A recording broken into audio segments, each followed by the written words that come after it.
नमस्कार, आप देख रहे हैं न्यूज 18 राजस्थान। आपके साथ मैं हूं अभिषेक। वैसे तो 2019 के महाभारत का कल से औपचारिक आगाज होने जा रहा है, लेकिन मरुधरा के महासमर का मिजाज भी कुछ कम गर्म नहीं है। कांग्रेस के बाद अब बीजेपी ने भी अपने 25वें उम्मीदवार जसकौर को दौसा सीट से राजस्थान के रण में उतार दिया है। तो वहीं दिल्ली में गुर्जर नेता किरोड़ी बैंसला ने कमल का हाथ थाम लिया है और आपको बता दें कि उन्होंने कहा है कि हम सबको गलतियां सुधारने का मौका मिलना चाहिए, जबकि दूसरी तरफ सीएम अशोक गहलोत लगातार बीजेपी पर प्रहार दर प्रहार करते जा रहे हैं। हालांकि मिशन 25 की इस जंग में सबकी नजर जयपुर के ग्रामीण सीट पर टिकी हुई है, जहां खिलाड़ी वर्सेस खिलाड़ी भिड़ रहे हैं।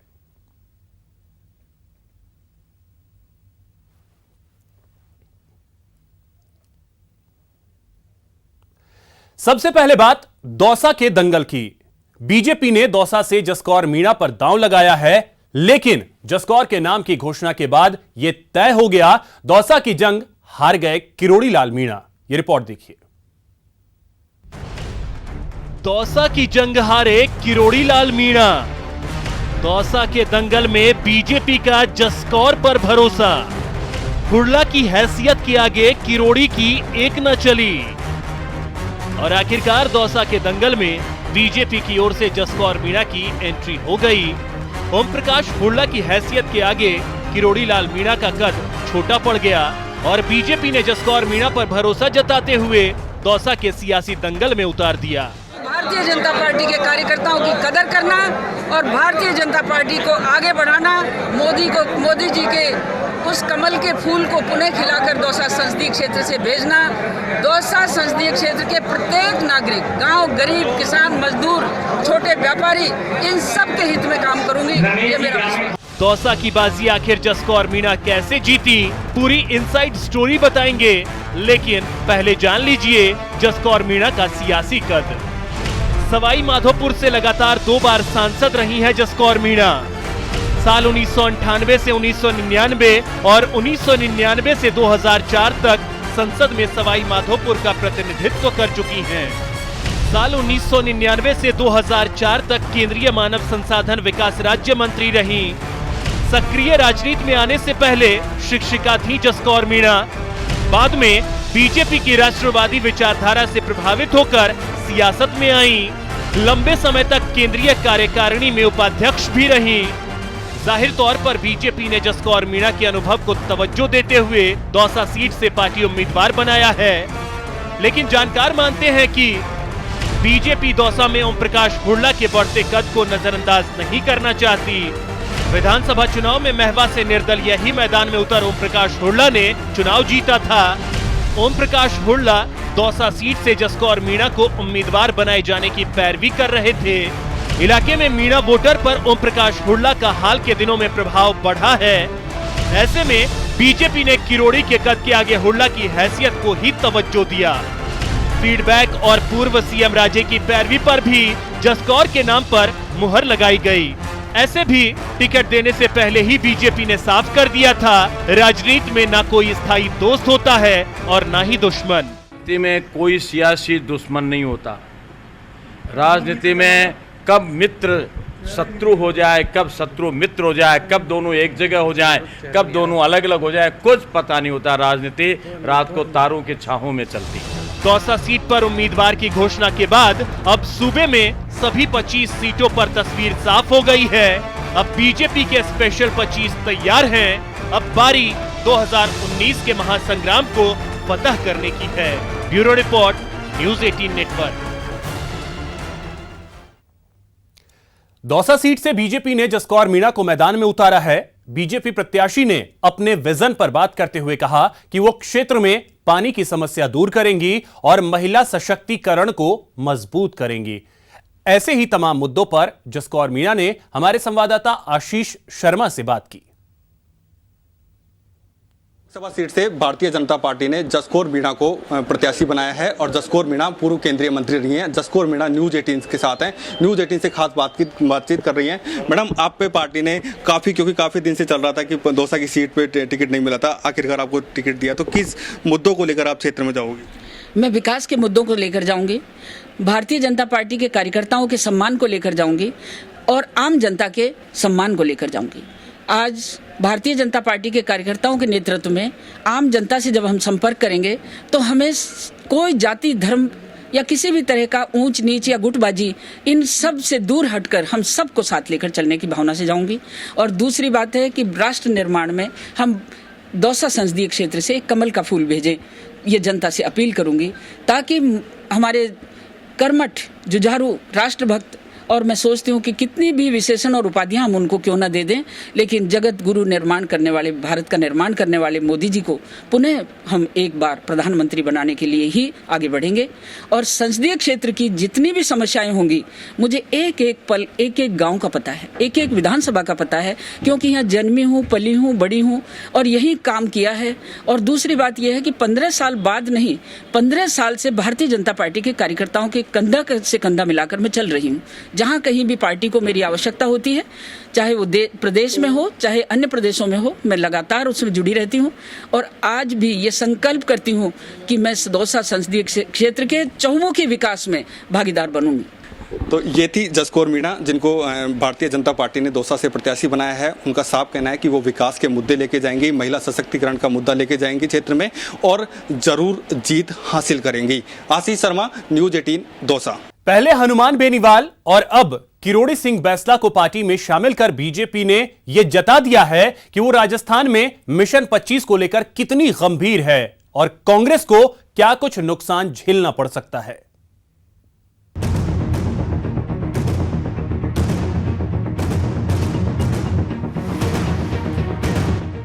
बीजेपी की दिल्ली दरबार की ये तस्वीर राजस्थान की सियासत की बड़ी हलचल है, क्योंकि बीजेपी में शामिल हुए किरोड़ी सिंह बैंसला को कांग्रेस अब तक करीब समझ रही थी। कांग्रेस को लग रहा था गुर्जर आरक्षण आंदोलन के दौरान जिस तरह से उन्होंने बैंसला की शर्तें स्वीकार की है, उससे बैंसला लोकसभा चुनाव में उनका साथ देंगे। लेकिन ऐन मौके पर बैंसला बीजेपी में चले गए।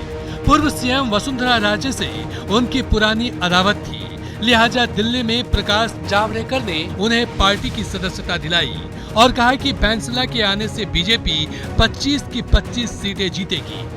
वैसे ही बैंसला जी आए हैं, भारतीय जनता पार्टी राजस्थान में 25 के 25 सीटें जीतेगी और इस विजय में हमें सभी वर्गों से जो समर्थन प्राप्त हो रहा है, उसी का ये एक महत्वपूर्ण पड़ाव है। पहले हनुमान बेनीवाल और अब किरोड़ी सिंह बैंसला ने कहा है कि पीएम मोदी की वजह से वो बीजेपी में शामिल हुए हैं। माननीय प्रधानमंत्री में जो देखने को मिला वो बहुत ही rare of the rarest qualities he is endowed with. Modi ji is Samudragupta incarnate.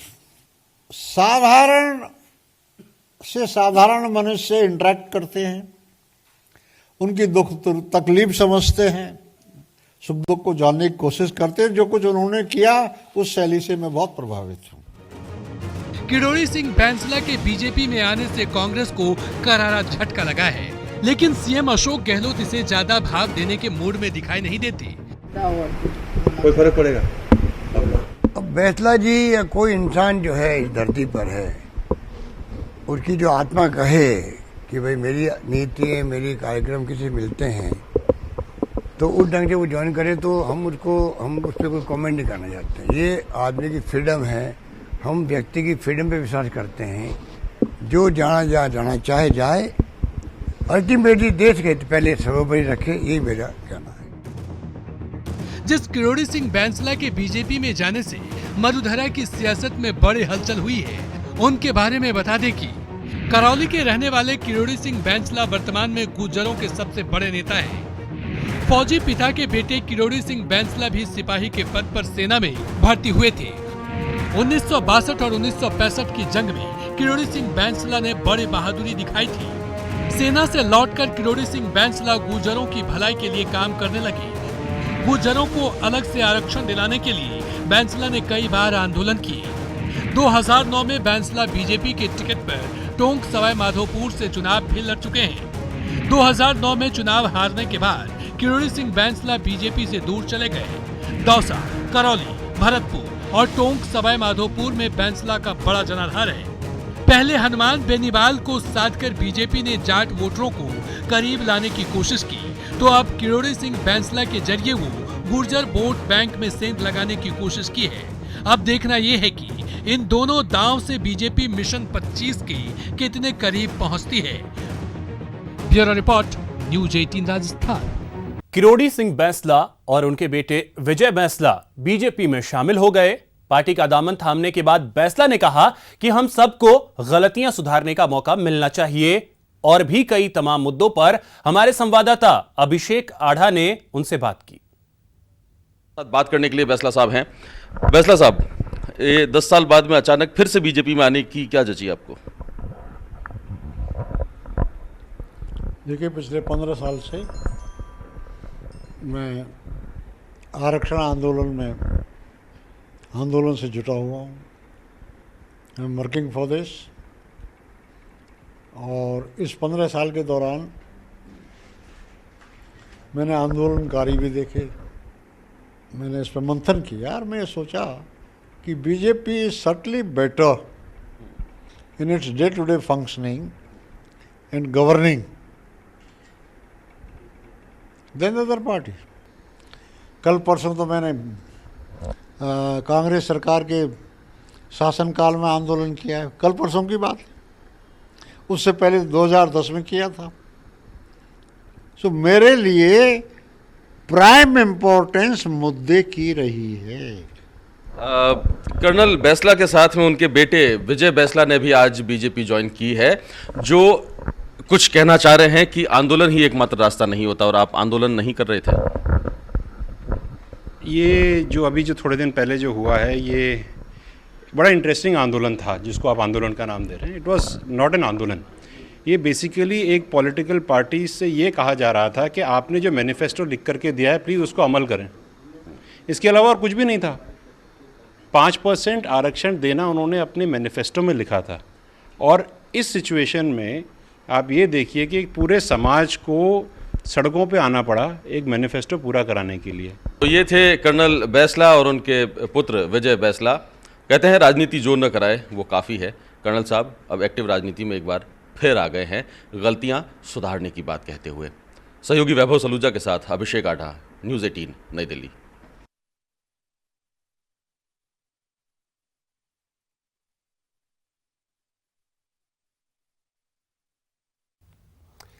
और अब बात आज के सवाल के जवाब का। हमारा सवाल था, बैंसला के बीजेपी में शामिल होने से पार्टी को फायदा होगा।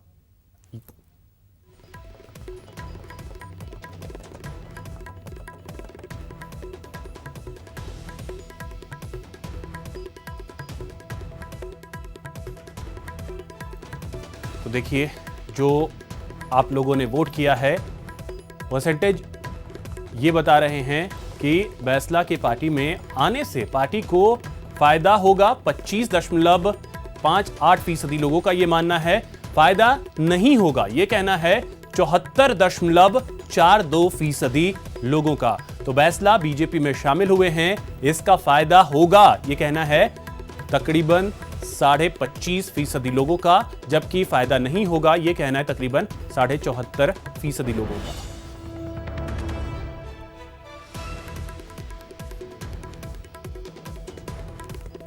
बात करें सियासत की, तो राफेल केस में सुप्रीम कोर्ट के नए निर्देश के बाद सीएम अशोक गहलोत ने केंद्र सरकार पर बड़ा हमला बोला। सूर्यनगरी जोधपुर में अशोक गहलोत ने कहा कि राफेल मुद्दे को लेकर मोदी सरकार ने न संसद में जवाब दिया और न जनता को इसके बारे में सही जानकारी दे रहे हैं।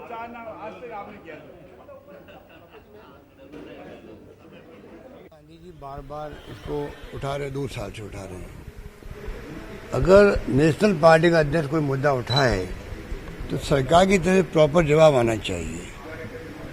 जवाब ना पार्लियामेंट के अंदर आया, ना पार्लियामेंट के बाहर आया। इतना टेंडर कैंसिल हुए, आपने सरकार बदलते ही प्रधानमंत्री जी खुद गए फ्रांस के अंदर और वहाँ पे जाके 526 करोड़ का प्लेन 1660 करोड़ का हो गया। देश को जरूरत थी 132 प्लेन की, 126 प्लेन की जरूरत थी, उस पर आप 32 पे आ गए। प्रक्रिया अपनाई नहीं, ना डिफेंस मिनिस्ट्री से अपनाई, और पैरेलल प्रक्रिया अपनाई गई पीएमओ से। ये कभी आज तक इतिहास में कभी नहीं हुआ। इतना बड़ा मुद्दा है जो कि जिसका जवाब देश मांगता है। इसे मैं स्वागत करता हूँ इस फैसले का, और मैं उम्मीद करता हूँ कि जहाँ पर आरोप लग रहे हैं इसकी तय तक सुप्रीम कोर्ट जाएगी और देश को बताएगी कि वास्तव में क्या स्थिति है, देश हित में क्या होना चाहिए था, क्या हुआ है। पूरे देश के अंदर नोट बिखरे जा रहे हैं चुनाव के अंदर। बीजेपी के बड़े बड़े भवन बन गए, 5 स्टार कल्चर के बन गए हैं। कहाँ तो ये चाल चरित्र चेहरे की बात करते थे लोग, और कहाँ इनकी चाल भी सामने आ गई, चरित्र सामने आ गया, चेहरा सामने आ गया। 5 स्टार कल्चर के बने इनके हेडक्वार्टर दिल्ली में, तमाम तरह से एक्सपोज हो रहे हैं। प्राइम मिनिस्टर खुद हो रहे हैं, एनडीए गवर्नमेंट हो रही है, और सबके सामने सच्चाई आ जाएगी। पूरी तरह देश में आतंकवाद सरकार ने खुद ने फैला रखा है, ईडी, सीबीआई, इनकम टैक्स के माध्यम से। और इलेक्शन कमीशन को कहना पड़ा कि सबके साथ में इक्वल व्यवहार हो, अगर छापा डालना भी है तो आप हमें पहले इतला करो। बिना इतला दिए हुए छापे पड़ रहे हैं डिमोलिश करने के लिए। चुनाव आयोग हर संभव कोशिश कर रहा है। पहले चरण के चुनाव से ठीक पहले मुख्य चुनाव आयुक्त ने राजस्व विभाग के तहत आने वाली सभी जांच एजेंसियों को निर्देश दिया है कि चुनाव प्रक्रिया में काले धन और अवैध तरीकों का इस्तेमाल करने के खिलाफ कठोर कार्रवाई हो। लेकिन बिना किसी भेदभाव के इस मुद्दे पर मुख्य चुनाव आयुक्त सुनील अरोड़ा से हमारे संवाददाता नीरज कुमार ने खास बातचीत की। एडवाइजरी अभी हाल में इन्होंने भेजी थी फाइनेंस मिनिस्ट्री के राजस्व विभाग को। क्यों जरूरत पड़ी सर? स्वच्छ चुनाव, निष्पक्ष चुनाव की बात आप लोग करते हैं, पैसे में धन का दुरुपयोग कम हो, जरूरत क्यों पड़ गई कि बीच में एडवाइजरी भेजी जाए? देखिए, जो चीजें, कुछ तो चीजें हमेशा से, there are some basic things, but lot of things you need to retreat. कल को आप ये पूछेंगे कि जो सोल्जर्स वाला इश्यू था उस पर हमने एडवाइजरी क्यों भेजी? इसलिए भेजी कि ऐसा फीडबैक आ रहा था। रिटायर्ड एडमिरल रामदास जी ने एक पत्र भी लिखा। फिर हमने देखा कि हमारे तो ऑलरेडी इस विषय में एक इंस्ट्रक्शंस हैं। देन वी थॉट कि लेट अस रीट्रेट देम। इस पर्टिकुलर मामले में भी अखबारों में हर तरह की बात आ रही थी, अखबारों में, प्रिंट मीडिया में। तो हमने सोचा कि जो बेसिक 3, ये तो फैक्ट है कि जो increasing use of money power in the electoral polity, democratic polity, it is one of the most corrupting influences. तो we just thought we should reemphasise that वो एक्शंस जो आप कर रहे हैं to catch the illegal money to be used for the election purposes, वो तो आप करें तो रूथलेसली करें, लेकिन at the same time they should be completely neutral and non discriminatory and impartial. उसकी एडवाइजरी भेजी थी। अब बात जयपुर ग्रामीण सीट की, जहां सबसे बड़ा खिलाड़ी बनने का महामुकाबला हो रहा है और आमने सामने हैं 2 ओलंपिक खिलाड़ी। ये रिपोर्ट देखिए। जयपुर ग्रामीण में महाखेल। जयपुर ग्रामीण में खिलाड़ी वर्सेस खिलाड़ी। कौन बनेगा सबसे बड़ा खिलाड़ी? सूबे का सबसे बड़ा मुकाबला। मैदान में 2 हरफन मौला खिलाड़ी और दौड़ है सबसे बड़े खिलाड़ी बनने की। एक तरफ बीजेपी के कर्नल राज्यवर्धन सिंह राठौड़ हैं, तो दूसरी ओर कांग्रेस से कृष्णा पूनिया। मुकाबला जोरदार है दोनों ही खिलाड़ियों के बीच, तभी तो दोनों ही खिलाड़ी एक दूसरे को पटखनी देने के लिए मैदान में खूब पसीना बहा रहे हैं।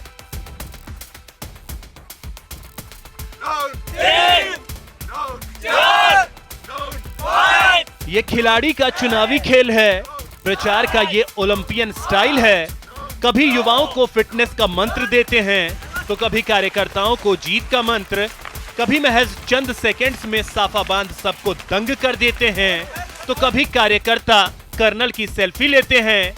इस बार मुकाबला 2 ओलंपिक खिलाड़ियों का है, लेकिन 2019 के संग्राम में राज्यवर्धन सिंह को भरोसा है जीत की बाजी उन्हीं के हाथ लगेगी।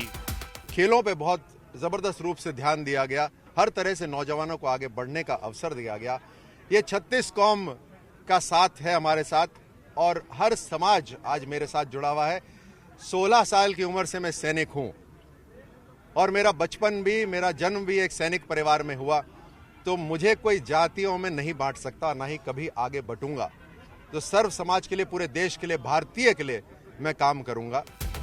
जयपुर ग्रामीण सीट पर कर्नल को शिकस्त देने के लिए कांग्रेस भी पूरा जोर लगा रही है। कांग्रेस प्रत्याशी कृष्णा पुनिया भी चुनावी जीत के लिए लगातार तूफानी दौरे और जनसंपर्क कर रही हैं। कहते हैं मैदान में उतरने से पहले एक खिलाड़ी दूसरे खिलाड़ी की कमजोरी पर पूरा होमवर्क करता है। यही हाल चुनावी खेल में भी हो रहा है। बीजेपी के जनसंपर्क के जवाब में कृष्णा पुनिया भी जोरदार प्रचार कर रही हैं।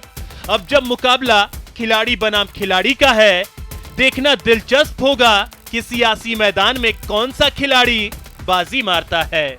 Bureau report, news 18 network. Congress के स्टार प्रचारक घनश्याम तिवारी ने प्रेस कॉन्फ्रेंस की। इस दौरान उन्होंने अपनी कांग्रेस में शामिल होने की बात पर कहा कि कांग्रेस में अच्छा महसूस कर रहा हूं, मैंने बिना शर्त कांग्रेस ज्वाइन की है। तो वहीं हनुमान बेनीवाल का बीजेपी में शामिल होने पर हनुमान बेनीवाल ने राजनीतिक समीकरणों के लिहाज से अपना रास्ता चुना है, उन्हें उनका रास्ता मुबारक।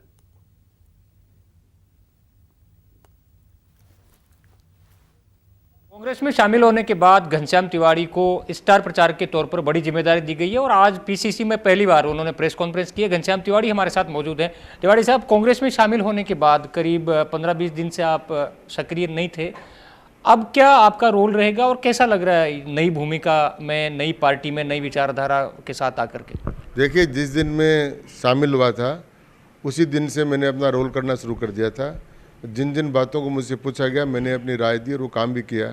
अब आज आकर मुझे बहुत अच्छा लग रहा है। मसलन हनुमान बेनीवाल, वो बीजेपी विरोध का झंडा उठा करके और आपके साथ आए थे, दोनों ने, आपने यहाँ जयपुर में सम्मेलन भी किया था, लेकिन अब वो बीजेपी के साथ है, एनडीए का एक घटक दल है। अघोषित आपातकाल को लिखा, और अब अघोषित आपातकाल की स्थिति प्रदेश में है, उसको लेकर मैंने अपना रास्ता चुना।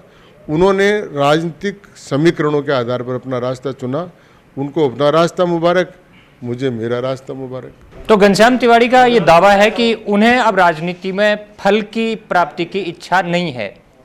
अब देखना होगा आगे आने वाले दिनों में उनका सियासी रुख कांग्रेस के भीतर क्या रहता है, और पार्टी को लोकसभा चुनाव के दौरान उनकी एंट्री का कितना फायदा मिलता है, ये परिणाम तय करेंगे। कैमरा पर्सन गणेश यादव के साथ गोवर्धन चौधरी, न्यूज़ 18 राजस्थान, जयपुर।